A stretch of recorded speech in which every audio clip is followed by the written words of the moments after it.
Welcome friends, आप सभी का स्वागत है आज की हमारी एक नई वीडियो में। आज की इस वीडियो में हम पढ़ेंगे क्लास 8 के चैप्टर नंबर 12 को, जिसका नाम है घातांक एवं घात। तो आइए से हम जानते हैं। देखिएगा, जो हमारे चैप्टर का नाम है वो है घातांक और घात। तो इसमें हम जानेंगे कि घातांक क्या होती हैं, घात कैसे कहते हैं। तो इसमें पहला जो हमारा टॉपिक है वो है ऋणात्मक घातांक। तो हम आपको जानकारी के लिए पहले से बता दें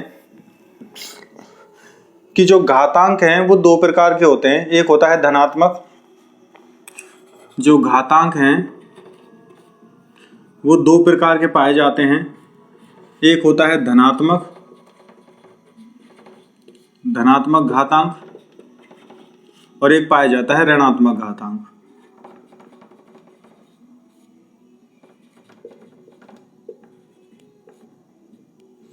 तो जो ये धनात्मक और ऋणात्मक घातांक हैं, इनमें से जो धनात्मक घातांक है वो आपने पिछली कक्षा में पढ़ा है।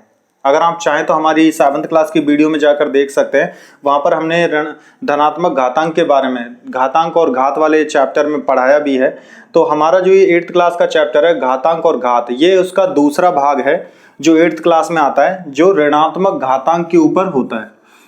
इस चैप्टर में हम ज्यादा कुछ नहीं, बस एक ऋणात्मक घातांक को जानेंगे। इस प्रकार के यदि सवाल दे दिए जाएं तो यहाँ पर हम उनको कैसे हल करते हैं। जब ऋणात्मक घातांक होता है हमारे पास तो सवाल कैसे हल किए जाते हैं, कैसे उनको लिखते हैं, इनके लिए घातांक के नियम कौन से, वो सभी चीजें हमें यहाँ जानने को मिलेंगी। तो देखिएगा, जब किसी संख्या का घातांक ऋणात्मक होता है तब उसे ऋणात्मक घात कहते हैं। तो ये देखिए कैसे होता है। जैसे मान लीजिए यहाँ लिखा हुआ है 2 की घात -4। जो 2 है ये तो कहा जाएगा आधार, इसको तो हम आधार कहेंगे।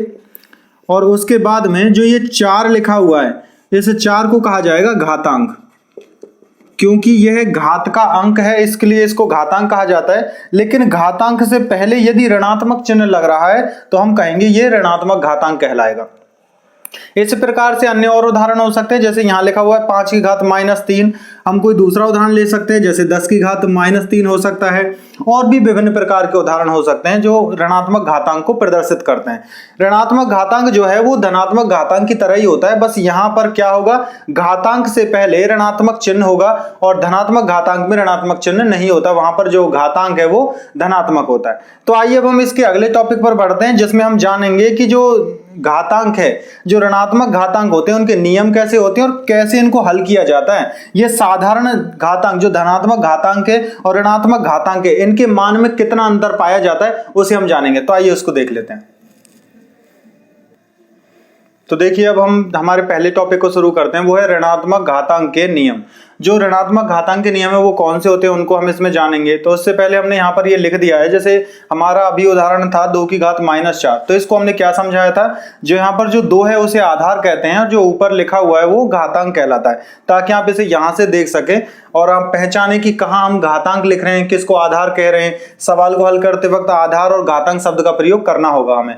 तो देखिए, अगर एक सवाल को ले हम, जैसे कि 2 की घात -4, इसी को काम में ले, तो इसके अनुसार जब इसे हल करना होता है, ये कुछ इस प्रकार से होता है। यदि इसकी घात 2 की घात 4 होती तो हम इसमें क्या करते, आधार को 4 बार गुणा करके लिख देते स्वयं से। तो मतलब 2 गुणा 2 गुणा 2 गुणा 2, इस प्रकार से 4 बार उसे लिखते। लेकिन जब भी कभी घात जो है वो ऋणात्मक होती है तो जो पूरा मान है, जो संख्या में दे रखी है, इसमें मुख्य मान, अगर ऋणात्मक चिन्ह को हटा दिया जाए तो कितना बचता है, मुख्य मान बचता है 2 की घात 4। और यही मान जो है वो 1 के बटे में लिखना होता है। तो हम यदि इसको 2 की घात -4 का मतलब क्या होगा, 1 के बटे में 2 की घात 4। यदि इसको हम सूत्र के अनुसार जाने तो ये कुछ इस प्रकार से होता है। यदि a की घात -m दी हुई है तो वो हमेशा ही बराबर होगी 1 बटे a की घात m के। तो इस प्रकार से इसको हल किया जा सकता है। आप चाहें तो इसके लिए अन्य उदाहरण से इसको समझ सकते हैं, क्योंकि यहाँ पर अगर हम 2 की घात 4 को हल करेंगे तो यहाँ आपको समझ में नहीं आएगा इसका मान कैसे निकल के आ रहा है। लेकिन हम इसको दूसरी संख्या पर हल करके देख सकते हैं। तो देखिएगा, यदि हम यहाँ पर लिखें 16 और 16 की घात -2 लिखें तो इसको हल करने पर कितना प्राप्त होगा, ये होना चाहिए 1 बटे और 16 की घात 2 के। अब उसके बाद में यहां पर जब इसे हल करना है तो इसको देखिएगा ध्यान से, ही कैसे लिखा जाएगा।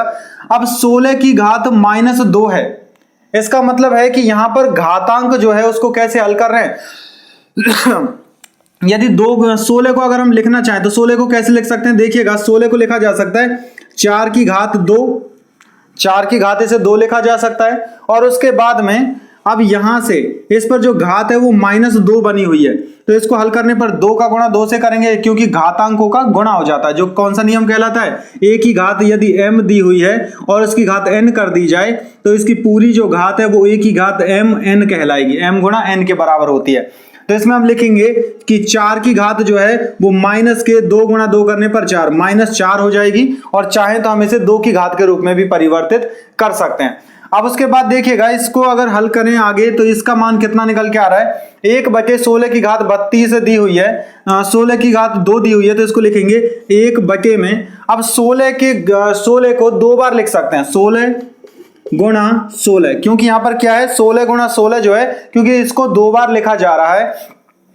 अब इसके बाद में जब इसको हल करेंगे तो देखिएगा अब इसमें जो संख्या कैसी लिखी हुई है, अब यह जो संख्या है यहां पर 16 गुणा जो 16 है इसको 4 के रूप में लिखा जा सकता है। अगर हम लिखना चाहें तो क्या लिखा जाएगा, पहले इसे लिख लेते हैं, 4 की घात -4 बराबर से इसे लिखा जाएगा 1/4 गुणा 4 गुणा 4 गुणा 4, इस प्रकार से इसे लिखा जा सकता है।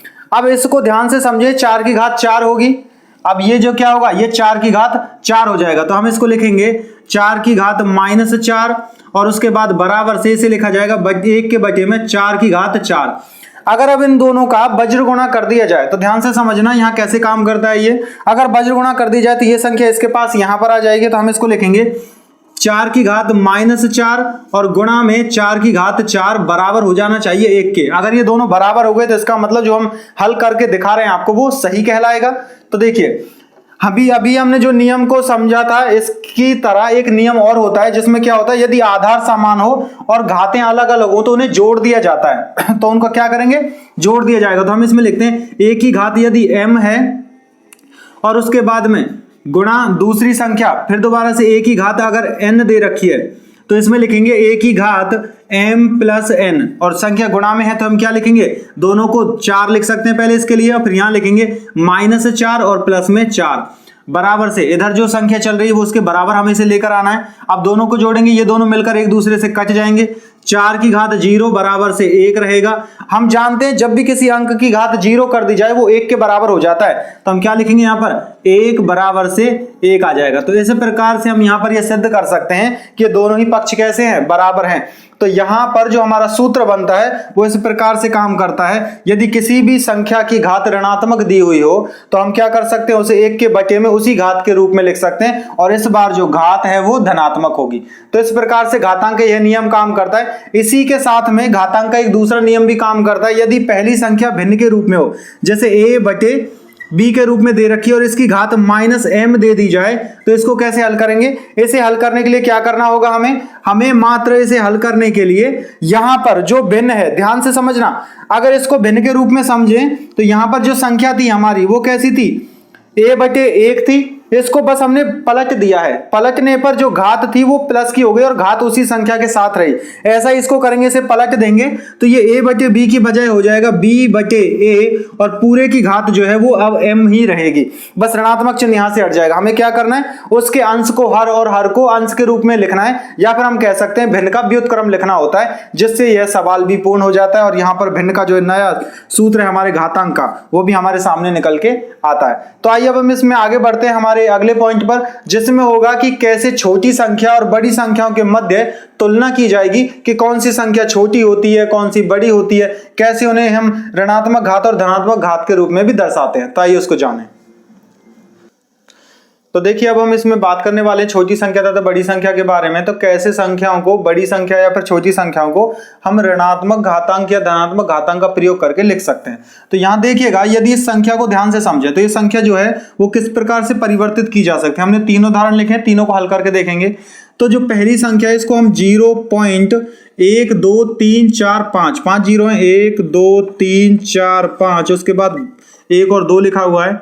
अगर इसको ध्यान से समझे, सबसे पहले हम क्या कर सकते हैं, यहां से अगर पॉइंट हटा दिया जाए तो उसके बाद 1 2 3 4 5 6 और 7, 1 2 3 4 5 6 7, हम 7 जीरो यहां लगा सकते हैं, 7 जीरो लगाई।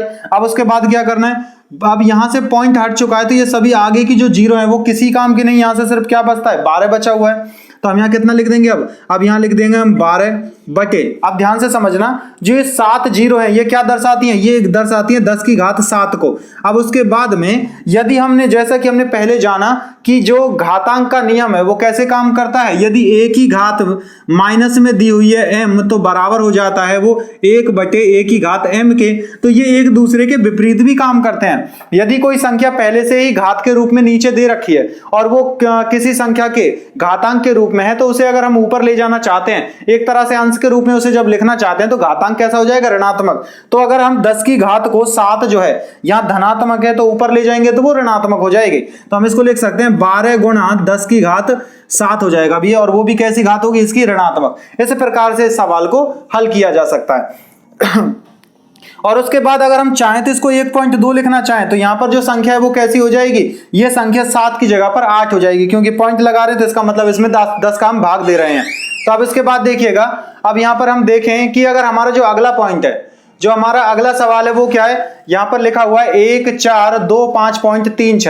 अब इस सवाल में यहां सामने देखा जाए तो इस सवाल को दो तरीके से किया जा सकता है, या तो हम इसका सीधा ही हल निकालें और इसको 10 की ऋणात्मक घात के रूप में या धनात्मक घात के रूप में लिखकर दिखाएं, या फिर दूसरा सवाल ये हो सकता है कि इसका विस्तारित रूप लिखें लेकिन ऋणात्मक घातांक के रूप में। तो देखिए क्या हो सकता है, अगर हम 1000 को लिखें तो देखो पहले तो ये 1425 लिख रहा, तो आएगा 1000 प्लस 400, फिर उसके बाद में प्लस 20 प्लस 5, और उसके बाद में प्लस में 3 बटे 10, और फिर आएगा प्लस में 6 बटे 100।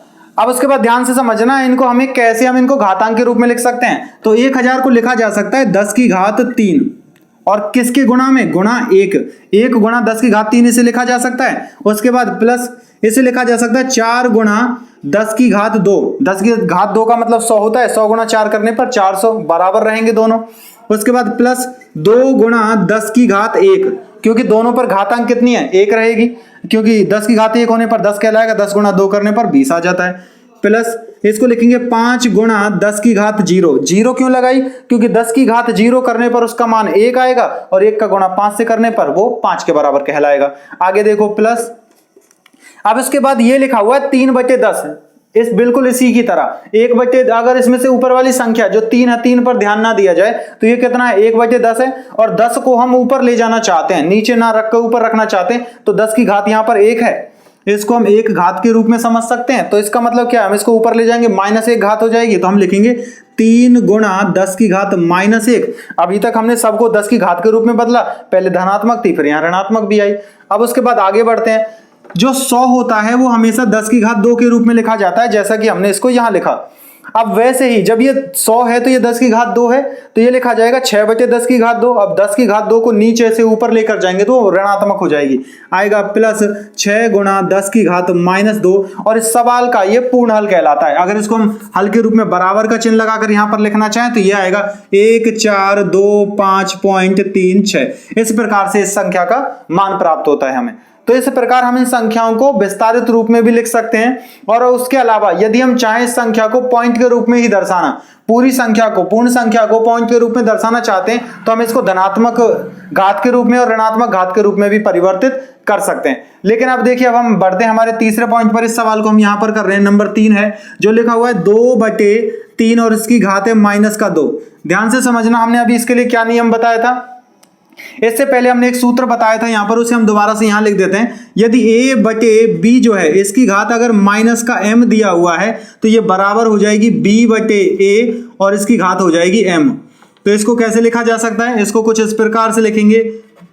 तो यहां अब इसमें हम क्या कर सकते हैं, इसे पूर्ण करने के लिए जो भिन्न है हमारा 2 बटे 3, इसको पलट कर लिखा जा सकता है। तो हम कहेंगे इसमें अंश जो है उसे हर के रूप में लिख देंगे और जो हर है उसे अंश के रूप में। तो यहाँ संख्या आएगी 3 बटे 2 और उसके बाद में ये संख्या जो -2 थी घात, ये बन जाएगी सिर्फ 2। और चाहे तो अगर इसको हल करना चाहते हो तो क्या करोगे, घातांक का धनात्मक घातांक का नियम क्या कहता है, यदि किसी संख्या को पूरे भिन्न के ऊपर या फिर कोष्टक के बाहर घात लगी हुई है तो वो घात क्या होगी, अंश और हर में या फिर प्रत्येक संख्या में वही घात जो है वो बट जाएगी। तो इसमें 3 की घात आएगी 2 बटे, इसको लिखा जाएगा 2 की घात 2 बराबर से 3 घात 2 करने पर आता है 9, 2 की घात 2 करने पर आता है 4 और ये इस सवाल का हल कहलाएगा।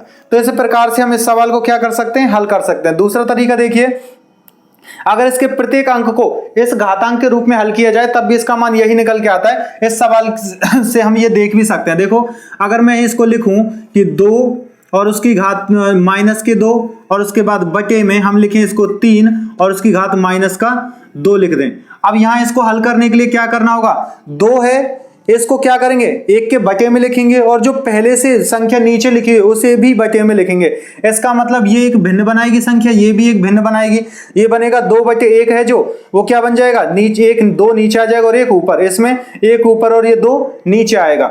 अब जो ये संख्या बनती है ये कुछ इस रूप में लिखी जाती है जिसे हम कहते हैं a बटे b बटे c बटे d। इसके रूप में लिखी हुई संख्याओं को किस प्रकार हल करते हैं, इसको इससे गुणा किया जाता है और इस वाली संख्या को यहां से। तो इसमें b का गुणा c से होता है और d का गुणा a से। इसका मतलब जो c है वो b के पास चला जाता है और जो d है वो a के पास। अब ध्यान से देखना, पहला पद ये इसका दूसरा पद है, ये इसका तीसरा पद और ये इसका चौथा। लेकिन जब इसके ऋणात्मक घात जो हैं उनको जब इन्हें धनात्मक में बदलेंगे तो ये अपनी जगह बदल लेंगे। तो ये बनेगा 2 बटे जो 1 था ये बन जाएगा 1 बटे 2 और उसकी घात 2, फिर बटे में फिर ये बनेगा 3 बटे 1 था ये बनेगा 1 बटे 3 और इसकी घात बनेगी 2। अब इसको हल करेंगे तो ये वाली संख्या इसके रूप में जाएगी यहाँ पर और ये वाली संख्या जाएगी गुणा में यहाँ पर। तो इसको लिखेंगे 3 की घात 2 बटे 2 की घात 2। अब इसको आगे हल करते हैं, देखिए दोनों बिल्कुल बराबर बन चुकी हैं। अब आगे हल करेंगे, 3 की घात 2 करने पर 9 आता है, 2 की घात 2 करने पर आता है 4। इस प्रकार से हमारा जो मान है वो हमें प्राप्त हो चुका है। तो हम चाहें तो इसको अलग अलग करके भी हल करना चाहें तो वैसे भी कर सकते हैं और या हम चाहें तो इसका सूत्र का प्रयोग करके भी इसको हल किया जा सकता है। तो आइए एक बार और हम इसके लिए कुछ सवाल और हल करके देखते हैं। यही हमारा अंतिम टॉपिक था। इसमें ये प्रश्नावली जो है आपकी बहुत छोटी है, इसमें बस आपको उदाहरण करने हैं, ज्यादा से ज्यादा सवाल करने हैं ताकि आप उनको अच्छे से प्रैक्टिस करोगे तो आपको ये सवाल अच्छे से समझ में आ जाएंगे, घातांक का नियम समझ में आ जाएगा। तो आइए इसके लिए दो से तीन सवाल और करके देखते हैं और इस टॉपिक को यहाँ समाप्त करते हैं। तो देखिए अब इस सवाल यहाँ पर हमने 2 सवाल लिखे हैं, इनको हम हल करके देखेंगे। तो यहाँ पर जो हमारे पास सामने सवाल है, जरूरी नहीं है इस प्रकार के सवालों के लिए आप इनका मुख्य मान निकालें। मुख्य मान का मतलब है इनको गुणा करने के बाद इनका मान कितना आने वाला है वो निकालें, नहीं ऐसा जरूरी नहीं होता है। घातांक और घात का जो चैप्टर है इसमें मुख्य रूप से हमें घातों को हल करना सिखाया जाता है। इस कारण से यदि आपने इनकी घातों को हल करके किसी पूर्ण एक संख्या के रूप में परिवर्तित कर दिया और उसकी घात लिखी तो ये सवाल हल माना जाता है। ऐसा ही सवाल इसके लिए होगा। तो देखिए इसको कैसे हल करेंगे। तो ये लिखा हुआ है 5 की घात 1 बटे ये माइनस 2 लिखा हुआ है, जिसको हम लिख सकते हैं 1 बटे 5 की घात और ये 2। इस प्रकार लिखा जा सकता है गुणा, यहां लिखा हुआ है 5 की घात ये है 4।